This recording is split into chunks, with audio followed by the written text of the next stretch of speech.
damos la bienvenida al doctor Enrique Terán, uno de los expertos en COVID-19 en Ecuador. Es médico epidemiólogo. Doctor Terán, bienvenido.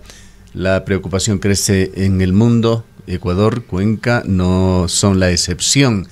Los casos de Delta se van multiplicando, de estas variantes Delta, al punto de que países que tienen un gran avance en su vacunación, como los Estados Unidos, acaban de imponer nuevamente el uso de mascarilla en todos los sitios públicos, y Japón, que se encuentra también en la mira del mundo por los Juegos Olímpicos, ha detectado 4.500 casos en un solo día.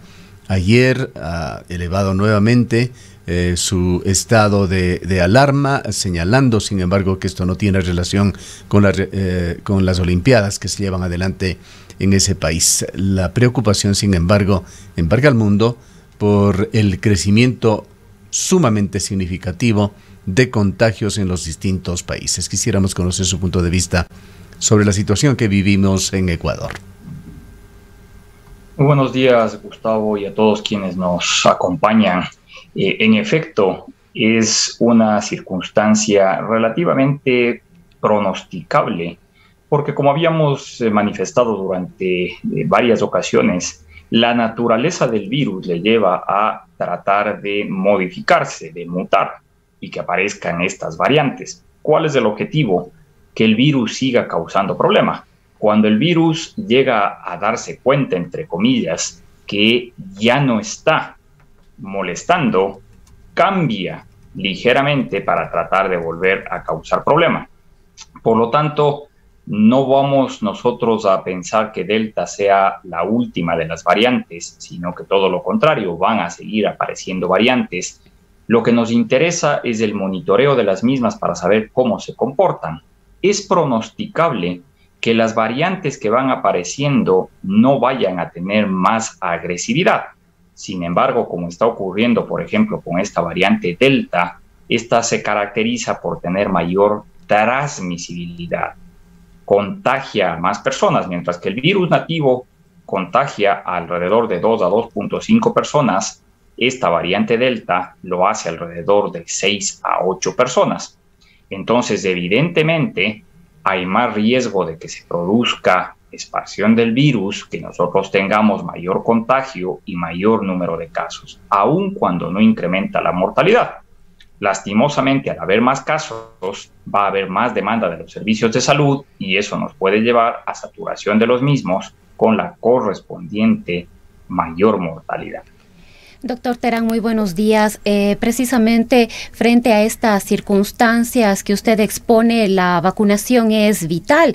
Se ha dado a conocer de que las vacunas que están aquí en el país todas son eficientes, eficaces contra la variante Delta en iguales condiciones que frente a otras variantes. De todas maneras, la perspectiva es compleja pese al avance de la vacunación. Vemos casos como Israel, China mismo, que hay varias ciudades que han vuelto al confinamiento. ¿Cómo visualiza usted que podría darse la situación aquí en nuestro país, teniendo en consideración que cada día vemos y recibimos información del Ministerio de Salud Pública, aunque nuevamente hay montones de dificultades y retrasos para conocer las cifras y los datos diarios respecto de la pandemia? Sin embargo, se ha podido conocer que esta Delta empieza a avanzar y podría agravarse en el transcurso de los próximos meses.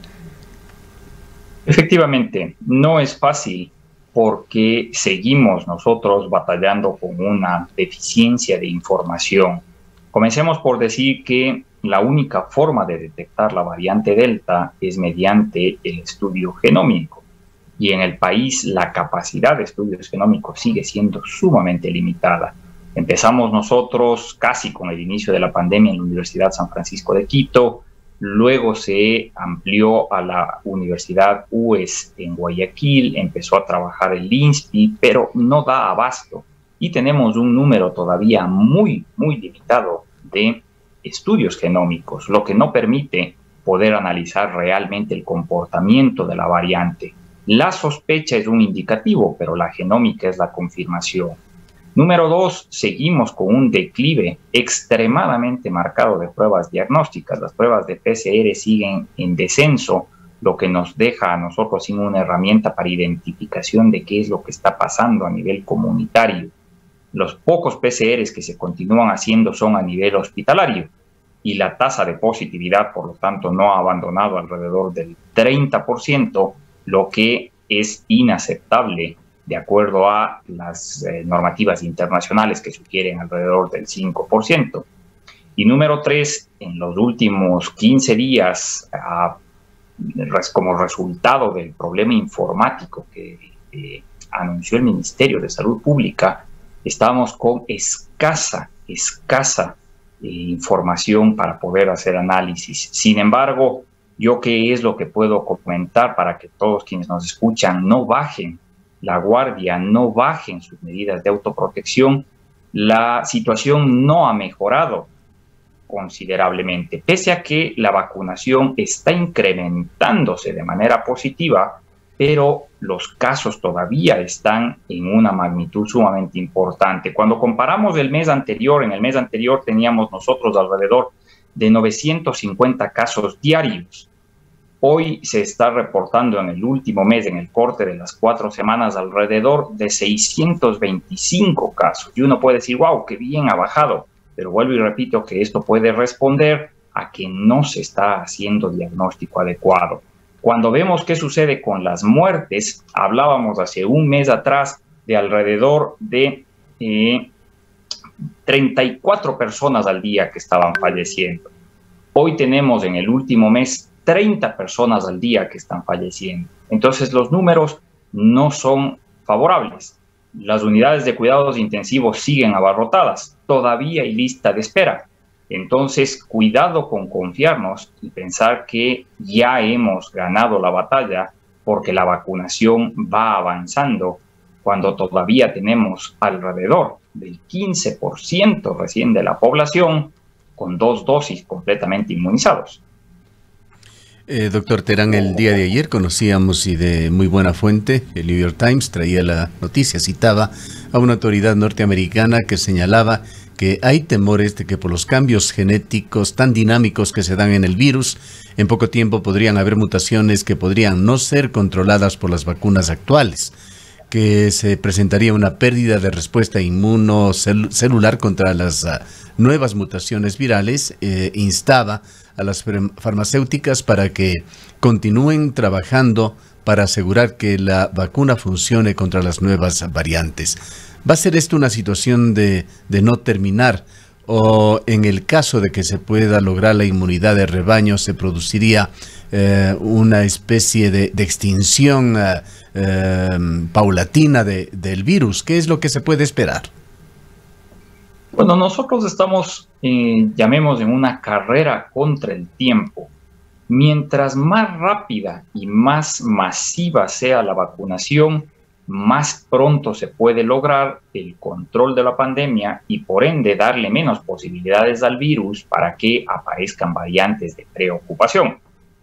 El virus, en su afán de tratar de seguir causando problema y de modificarse, también corre el peligro de que alguna de las modificaciones impida que el virus siga siendo infeccioso. Entonces, por eso, entre comillas, el virus tiene que ser cuidadoso con sus mutaciones.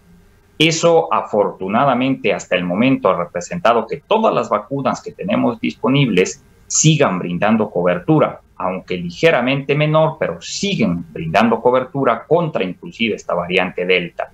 Pero claro, a futuro es altamente probable que ese virus pueda lograr escapar a la protección de las vacunas actuales, en cuyo caso, por supuesto, lo que será necesario es actualizar la vacuna. Yo quiero ahí, quizás para quienes nos escuchan, clarificarles que no se trata de más dosis de la vacuna, se trataría de cambiar la estructura de la vacuna. Estamos escuchando ya y en las noticias e inclusive en algunos países, yo diría que con un poco de desatino, están recomendando que se aplique una tercera dosis para tratar de evitar la infección por la variante Delta. No se trata de mayor cantidad de dosis ni de mayor respuesta inmunológica. Si es que la variante Delta no fuera cubierta, habría que modificar las vacunas. Entonces, para quienes ya se han aplicado las 2 dosis, no se preocupen en que necesitan una tercera. Quienes han salido al extranjero, se han administrado la vacuna de Johnson & Johnson, la vacuna de Janssen, que es una sola dosis, no necesitan un refuerzo. Y tampoco vale la pena aprovechar el espacio. Tampoco, por favor, se autoestresen en tratar de confirmar si es que la vacuna les ha causado o no les ha causado la respuesta inmunológica esperada. En la pandemia hemos visto de todo tipo de ofertas y la más novedosa es medir los anticuerpos que genera la vacuna. Esto no es técnicamente adecuado. Primero, porque depende del tipo de vacuna. Segundo, porque depende del tipo de prueba que se haga. Y número 3, porque depende del organismo de cada persona. Entonces, usted no malgaste su dinero en tratar de hacerse una prueba para ver si es que estoy bien vacunado o no. Todas las vacunas funcionan, todas las vacunas son seguras. Ese es el mensaje que necesitamos transmitir. Ahora, doctor Terán, en todo este contexto no deja de preocupar el anuncio de el retorno de las actividades laborales de forma presencial de las personas, sobre todo que ya se han vacunado, pero además el tema que tiene que ver con las clases de los niños, niñas, los adolescentes, los jóvenes, es decir, en todos los niveles y de lo que hemos conocido extraoficialmente para este periodo que está por iniciar en el régimen cierre en el mes de septiembre, se estaría ya anunciando una semipresencialidad en el ámbito educativo. ¿Cuáles serían las recomendaciones? No deja de haber, como digo, preocupaciones por parte de los padres de familia, muchos se oponen por un lado, por otro, advierten la necesidad de los estudiantes de retornar a tener ese contacto social con sus compañeros. Sin duda alguna tiene que haber preocupación y más bien hay que aplaudir que exista preocupación, porque vuelvo y repito, el principal enemigo de la pandemia es el exceso de confianza. Nosotros debemos tratar de aprender de los errores ajenos, de las equivocaciones que han cometido en otros países. Y la más importante, la que no cabe duda que se cumple siempre, es que abandonar las medidas de autoprotección es sinónimo de incremento de casos, de rebrote del número de casos. Por lo tanto, nosotros, claro, tenemos que tener ciertos parámetros que sean de mayor protección. Vacunación, cobertura vacunal es una de ellas. Por eso, a quienes están retornando a las actividades laborales, sugerirles que no pueden prescindir de la vacuna. A quienes están regresando a actividades educativas no pueden prescindir de la vacuna. Estamos en estos últimos días batallando intensamente contra la oleada de desinformación que trata de ahuyentar a la gente de la vacunación. Es muy respetable que quien no quiera vacunarse no lo haga, pero tiene que aceptar y tiene que asumir la persona que no quiere vacunarse que se vuelve automáticamente población de riesgo y como tal debe mantener mayor autocuidado y sobre todo pensar que es un potencial riesgo para quienes sí se han vacunado. Ahora, doctor, perdone que le interrumpa en este punto. Los niños, las niñas desde los 16 años hacia los 0 años, digamos que también van a las guarderías o a los centros de educación inicial, no están siendo vacunados. Es un excelente punto y es que ahí es donde nosotros tenemos que contrastar con la información existente. Todavía y afortunadamente, el número de casos en niños y en niños pequeños sigue siendo significativamente menor que en los adultos. No con ello quiero decir que no sea importante, pero de aquí a unos pocos meses van a estar concluidos los estudios de seguridad de la vacuna en niños desde los 3 años en adelante. Mientras tanto, yo me imagino que el Ministerio de Salud Pública en las próximas semanas va a hacer una segunda ampliación del esquema vacunal desde los 12 años. De aquí en el país estamos aplicando desde los 16, pero ya en Estados Unidos, ya en Europa está la aprobación desde los 12 años. Entonces seguramente se hará el alcance y tan pronto salgan los estudios que puedan validar que la estrategia no solo es eficaz, sino que es segura, habrá que ampliar el corte. Es que conforme van apareciendo nuevas variantes, nuestro universo vacunal tiene que incrementarse. Meses atrás, usted recordará, hablábamos de vacunar al 70% de la población. Hoy que Delta está circulando en todo el mundo, se ha ajustado ese parámetro al 85% de la población. Claro, a eso se suma que ya hay nuevos grupos vacunales. Entonces, el pronóstico que podemos hacer es que tendremos que acabar vacunando a toda la población para tener mejor control de la pandemia. En el intermedio, y mientras eso sucede, por eso es fundamental, desde la casa, desde el trabajo, desde la escuela, el mensaje tiene que ser uniforme.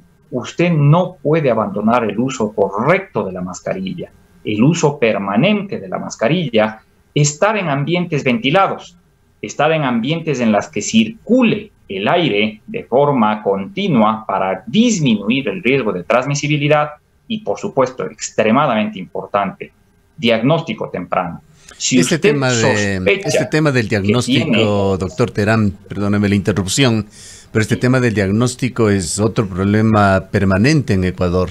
Hay un subdiagnóstico de la COVID-19. Esto lo reconoció recientemente la ministra de Salud. Hablaba de que hay un déficit de kits de diagnóstico, incluso estaba empeñada en que se importe más. Estos kits de diagnóstico, ya sean PCR u otros, se administran en forma muy lenta. En el sector público es alarmante.